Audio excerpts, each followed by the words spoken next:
1,805조 원. 한국은행이 오늘 발표한 2분기 기준 가계빚 잔액입니다. 1년 전보다 10% 넘게 늘면서 증가 속도가 갈수록 빨라지고 있습니다. 이 중에서 특히 눈에 띄는 게 청년층의 빚 부담인데요. 20, 30대 부채 증가율이 12.8%로 다른 나이대와 비교해 증가 속도가 거의 2배에 가까울 정도로 두드러진 상황입니다. 이 종류별로 보면 전세자금 대출이 4분의 1을 차지할 정도로 가장 많았는데요. 이 전세값이 계속 오르는 상황에서 자가 보유 비중이 낮은 20, 30대의 특성이 반영된 것으로 보입니다. 이렇게 젊은 층을 중심으로 전세 대출이 가계 빚의 새로운 복병으로 떠오르자 금융당국이 규제 강화를 고민하고 있는데요.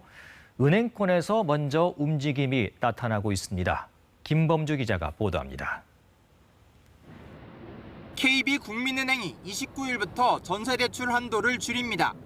핵심은 전세 계약을 갱신할 때 보증금이 오른 만큼만 빌려주겠다는 겁니다.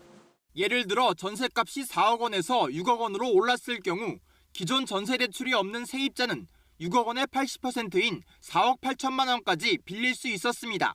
하지만 앞으로는 늘어난 보증금인 2억 원 한도 안에서만 대출받을 수 있습니다. 다만 신규 전세 계약을 할 때는 지금처럼 보증금의 80%까지 빌릴 수 있습니다. 이번 조치는 가계대출의 성장세를 관리하는 동시에 한정된 재원으로 실수요자에게 필요한 자금이 돌아갈 수 있도록 하기 위해서 시행하게 되었습니다. 5대 시중은행 중 NH농협은행은 11월까지 한시적으로 전세대출을 막아놨습니다. 우리은행은 월별로 대출 한도를 제한하고 있고 하나은행과 신한은행은 당장 규제 계획이 없다고 밝혔습니다. 전세대출 금리도 오르는 추세입니다. 지난달 말 기준 은행권 평균 금리가 연 2.85%로 연초에 비해 0.32%포인트 올랐고 기준금리 결정에 따라 추가 인상 가능성도 큽니다.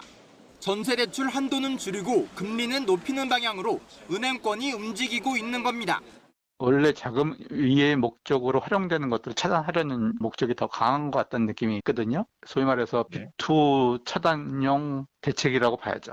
다음 달 가계부채 대책 발표를 앞두고 금융당국은 은행별 전세대출 추이와 실수요자 반응을 보면서 추가 규제 여부를 결정할 것으로 보입니다.